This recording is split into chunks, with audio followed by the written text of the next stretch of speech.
Hey everybody, this video is part of our full-length The Onside Kick podcast. You can find that on Blog Talk Radio, iTunes. You can pretty much find it anywhere, so we don't care where you listen. Just stick around and check it out. This podcast is brought to you by Most Valuable Podcasts, leading the league in podcasting entertainment.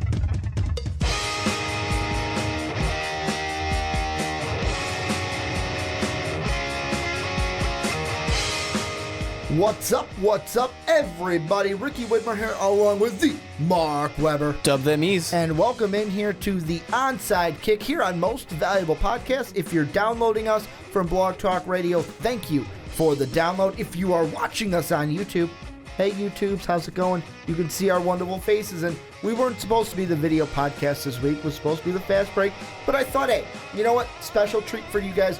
Way to kick off the year. Yep, 2017. Onside Kick style for 2017, and boy, do we got a show for you. I mean, this is Black Monday. You thought Black Friday was good. Black Monday, this is my day. Yeah, this is my day in the NFL. Chip Kelly's gone. Mike McCoy's gone. Oh, yeah. Gary Kubiak retired. He didn't get fired. He retired. And then we've got some playoff matchups to talk about later that we'll look into. But, Mark, I want to get right into it. We're going to start with the elephant in the room, the guy that, I mean, we thought would get fired, but some might have thought he could save it. It was on the fence. Chip Kelly, no longer in San Fran. Him and the GM, Baalke, are now out of town. I'll ask you this. Where do let's start 49ers. Okay. Where do they go from here? Well, the 49ers, they have a big issue, of course, with the ownership of the team, really seemingly not having a clue what the hell they're doing. That's what it is. I mean, this is the fourth year now. This will be their fourth year with a different coach. That's an issue in a row. So everybody is getting fired. I mean, you had Harbaugh, who did nothing but success for you. He brought you to 3 NFC championship games, 1 Super Bowl that they were literally a play away from winning.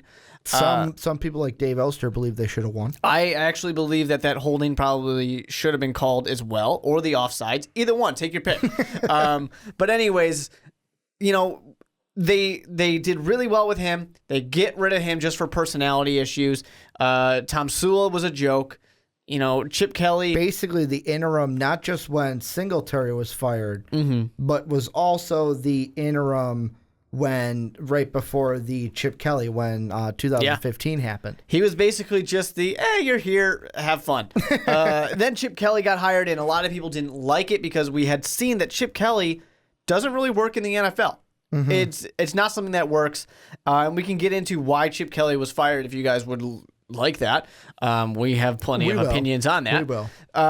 But really what it comes down to is they don't know what they're doing, and they need to hire a new GM and they need to hire a new coach. But why the hell would anyone want to go there?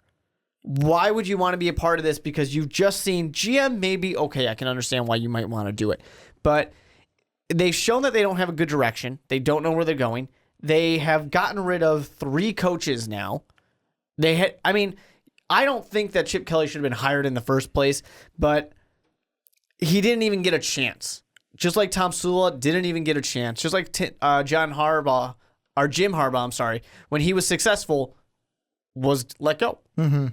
Why would you want to be a part of this? The roster's a disaster. There's nothing. So for me, I just see the dumpster fire continuing in San Francisco. If I'm going to be honest, I don't see much changing next year. Well, and with me, I'm looking at the 49ers.com, their own page. I found it funny, by the way, that they actually have a page that is basically, hey, here's what people on Twitter are saying about our open vacancies. And we've got a few tweets that it looks like from Mike Rodak. He says that Anthony Lynn will interview with both the Niners and the Rams as he explores outside options of Buffalo. It looks like that Josh McDaniels, Tom Cable, Doug Marrone, Vance Joseph, these are all going to be guys that the Niners are going to begin their search with. And to me, I look from those guys, and I want to look at, and I hope I'm saying it right, Matt Macchio of CSN, his tweet when he says McDaniels, Cable, Lynn, Joseph, and Marrone.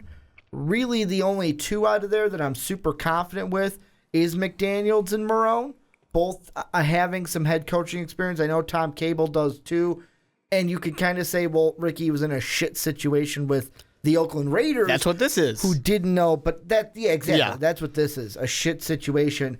I think the best option out of those ones that are mentioned in this tweet has got to be Josh McDaniels. Mm-hmm. However, the thing that's interesting are the Niners going to look at the GM position and say, hey, let's get the GM first. That's what you should do. Then let the GM get the guy that he wants, much like a coach and a quarterback. And one of the things I really do like, it looks like in the GM hunt there's a few names, but the one that I do like is Chris Ballard, who is right now the director of player personnel with the Kansas City Chiefs.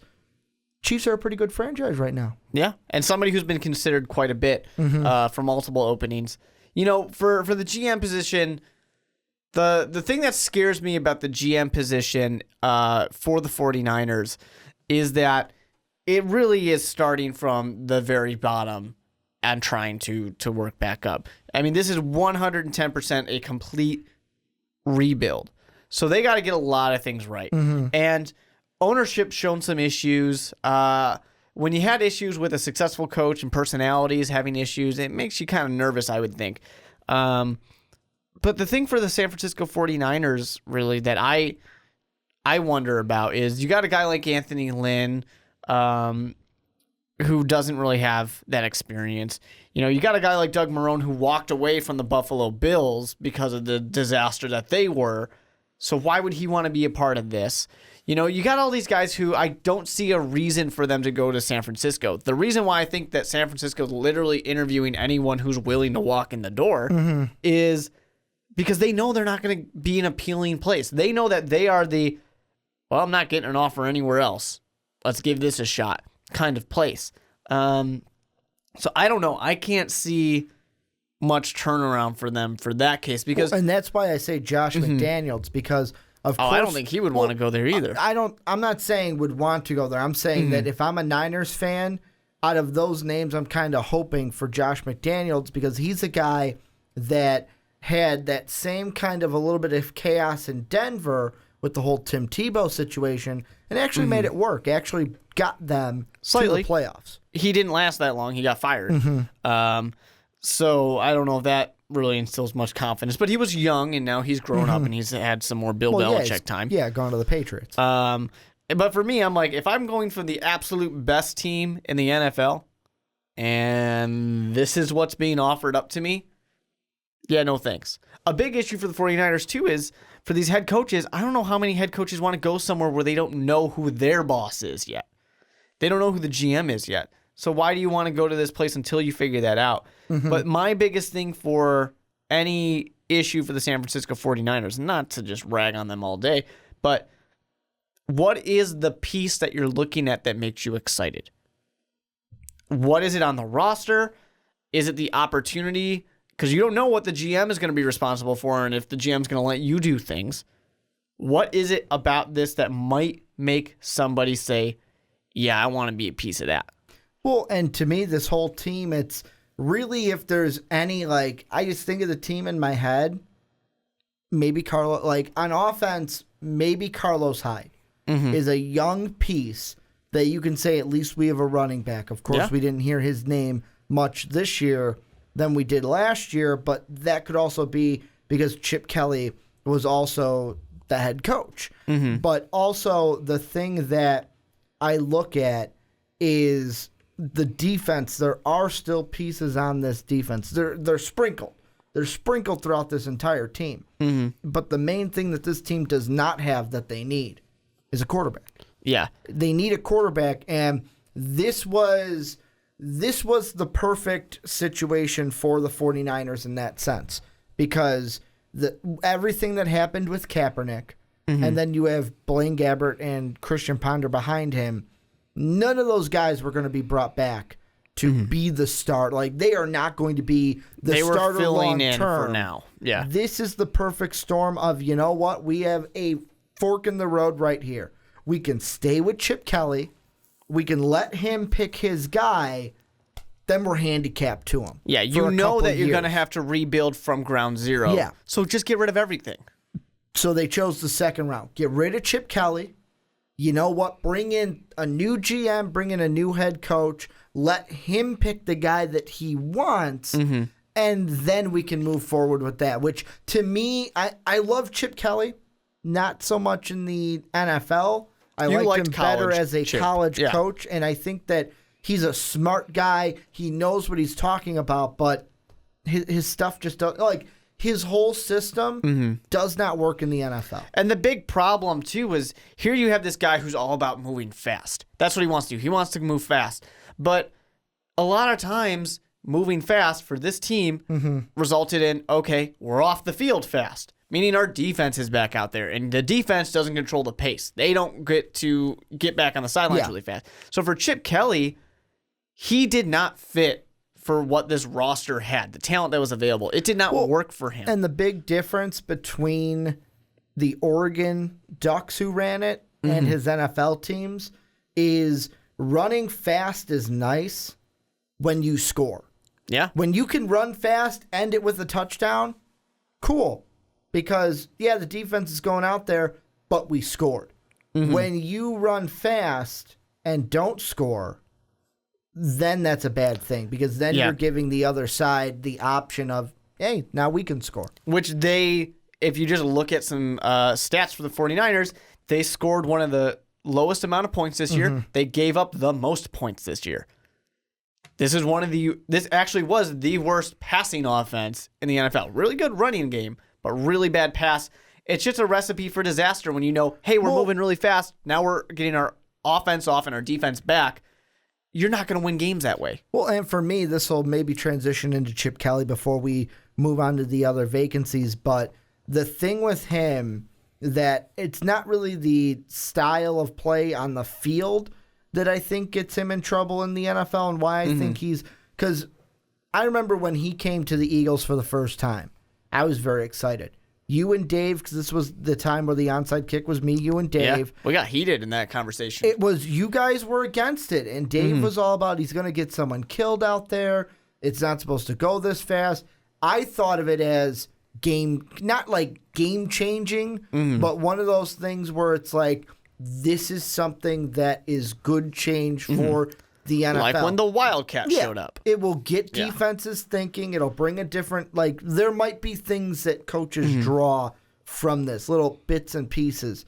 But the thing that I don't think works in the NFL that works in college is when Chip Kelly, and this was more so when he was with the Eagles, there were reports of this, controlling everything. This is what you can eat. This is your sleep regimen, your workout regimen, basically controlling it. During football season, I control you. He was coach, he was GM, he was everything. He was Judge your and coach. Executioner. Yeah.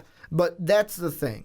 Older guys in the NFL, not as impressionable as young kids coming out of college, to where you can kind of be impressionable on a college athlete to say, this is when you need to get to bed. This is what you need to eat. This is what you need to do. And he also grown-ups are like, I'll do what I want. He had a long time of developing that, because you get new kids every year, and you get a lot of new kids every year in college football. And basically blank slates. Yeah, and the best thing about college football is after 2, 3, at the most 4 years, that player's gone. So you get that it's very easy that your second year... It's easier to build a culture. Yeah, your second year, at least like 30 of those players, all they know is you. Yeah. You know? It doesn't work that way in the NFL. And to me, it's like Chip Kelly, sure, he worked that first year in Philadelphia. That was pretty good. But that was a pretty good team that was already built.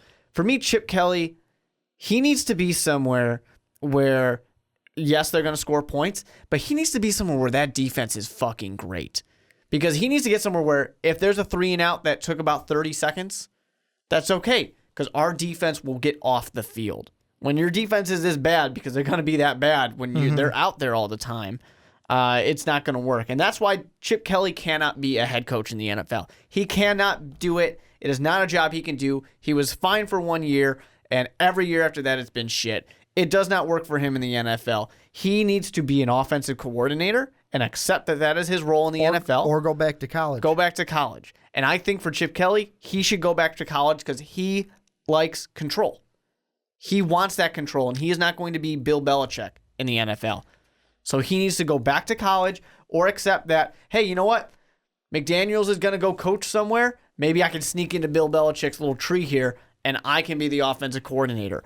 Or, whatever team is going to lose their offensive coordinator this year, maybe he can sneak onto one of these better teams and do it there. But I just can't see Chip Kelly being the guy who wants to take orders from somebody else. Well, and the big thing right now, and this is where I'll end up, the one kind of, when you look on Google, one of the articles I saw said that it was asking, could the Saints be a good fit for Chip Kelly if he wanted to be a head coach?